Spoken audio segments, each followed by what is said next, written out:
In this video, we're going to demonstrate how to walk with a two-wheeled or front-wheeled walker if your weight bearing is tolerated. Now, weight bearing is tolerated means that you can bear as much weight on the injured or surgical leg as you can or as you want to, as long as it's not increasing your pain.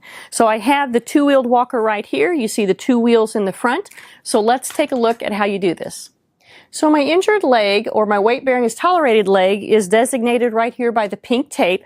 So what I'm going to do here, now with the wheeled walker, you don't have to pick it up to advance it. You're going to roll it forward. All wheeled walkers are going to have some type of something on the back that will glide, whether it's a ski glide, tennis ball, something like that. So what you're going to do is roll the walker forward. You're going to step with your injured or weight bearing is tolerated leg, put some pressure through your arms, and bring your good leg through.